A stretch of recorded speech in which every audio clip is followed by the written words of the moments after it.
Hi అండి. ఈరోజు కొత్తిమీర టమాటా పచ్చడి చేసే విధానం, నేను ఎలా చేశానో ఏమేమి వేసానో అన్నీ ఈ వీడియోలో చూసేయండి. ముందుగా టమాటాలు, కొత్తిమీర, పచ్చిమిర్చి, ధనియాలు, జీలకర్ర, వెల్లుల్లి, చింతపండు అన్నీ రెడీగా పెట్టుకున్నానండి. టమాటాలు కట్ చేసుకున్నాను, కొత్తిమీర వాష్ చేసుకున్నాను, పచ్చిమిర్చి, ఒక 5-6 వెల్లుల్లి రెబ్బలు అన్నీ రెడీగా పెట్టుకున్నానండి. ఇక స్టవ్ వెలిగించి బాండీ పెట్టి ఆయిల్ వేసి ఇవన్నీ 1 బై 1 వేసుకొని వేపుకున్నానండి.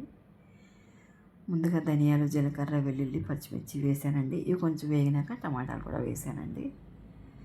కొంతమంది ఏంటంటే అన్నీ కలిపి ఒకసారి బాండీలో వేసేసి వేపుకుంటారండి. నేను ఇలా 1 బై 1 వేసానండి.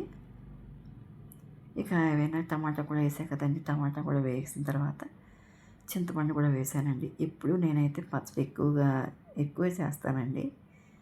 అంటే క్వాంటిటీ అండి. మా ఇంట్లో అందరికీ ఫేవరెట్. ఈరోజు ఏంటంటే ఆల్రెడీ ఒక కర్రీ ఉందండి, వంకాయ బంగాళదుంప. ఇక ఇది కూడా చేద్దామనిపించి తినాలనిపించి ఈరోజు ఇంట్లో కొంచెం కొత్తిమీర ఉంది, టమాటాలు కూడా ఈ 5-6 టమాటాలే ఉన్నాయండి. ఇక 2 కట్టలు చిన్నవి సన్నగా ఉన్న కొత్తిమీర కట్టలు, ఈ 6 టమాటాలు, ఒక 10 పచ్చిమిర్చి వేసి అలా పచ్చడి చేశానండి. మేము తినే కారానికైతే ఈ పచ్చిమిర్చి సరిపోయినాయండి. ఇంకా ఎవరైనా స్పైసీగా తినాలనుకుంటే ఇంకొక 3-4 వేసుకోండి, పచ్చిమిరపకాయల కారాన్ని బట్టండి. ఇక ఇవి వేగిన తర్వాత కొత్తిమీర కూడా వేసేసానండి. ఎప్పుడు ఎక్కువ క్వాంటిటీ అన్నాను కదండి, పెద్ద కట్టలు ఒక 3 వేస్తే వాటికి తగ్గ టమాటాలు వేసి చేస్తానండి. ఈరోజు కొత్తిమీర కూడా కొంచెం ఉంది కదండి, ఆ టమాటాలు అలా వేసి చేశానండి.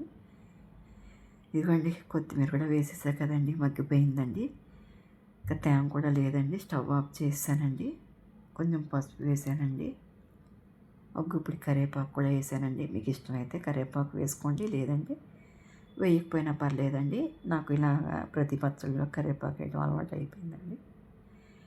ఆ వేడి బాండీలోనే ఒక గుప్పిడి కరివేపాకు వేసేసానండి. అప్పుడు పచ్చివాసన లేకుండా వేడికి మగ్గిపోయిద్దని అలా వేసానండి. ఇక ఈ మిశ్రమం చల్లారిన తర్వాత మిక్సీ జార్లో వేసి కొంచెం సాల్ట్ వేసి ఒక 2 తిప్పులు తిప్పానండి కచ్చబచ్చగా.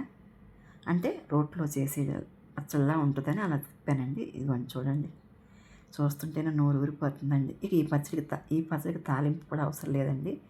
కొన్ని పచ్చళ్ళకి వేసుకోవాలి కానీ దీనికి అవసరం లేదండి. నేను వేసిన ఈ పచ్చిమిర్చి, టమాటా, కొత్తిమీర అన్నీ కరెక్ట్గా సరిపోయినాయండి. టేస్ట్ అయితే బాగుందండి. కొత్తిమీరను బట్టి టమాటాలు వేసుకోవాలండి. అలా అన్నీ ఈక్వల్గా వేసుకుంటేనే పచ్చడి చాలా బాగుంటుందండి. ఓకేనండి. ఈ పచ్చడి చేయగా నాకు ఆకలి వేసేసిందండి. రోజు మా వాళ్ళ కోసం వెయిట్ చేస్తాను. ఇక పచ్చడి చేశాను కదండి, వెయిట్ చేయకుండానే తినేసానండి, కర్రీ కూడా వేసుకోకుండా. తర్వాత మా వారికి కూడా వడ్డిచ్చేసానండి. ఈలోగా మా చిన్నోడు కూడా కాలేజ్ హాఫ్ డే అని వచ్చేసాడండి. ఇక వాడు కూడా కొంచెం కర్రీతో పచ్చడితో తిన్నాడండి. ఇదండి ఈరోజు రెసిపీ వీడియో. మీకు నచ్చితే సబ్స్క్రైబ్ చేయండి, షేర్ చేయండి, లైక్ చేయండి, కామెంట్ కూడా పెట్టండి. లైక్ కొట్టడం మటుకు మర్చిపోకండి.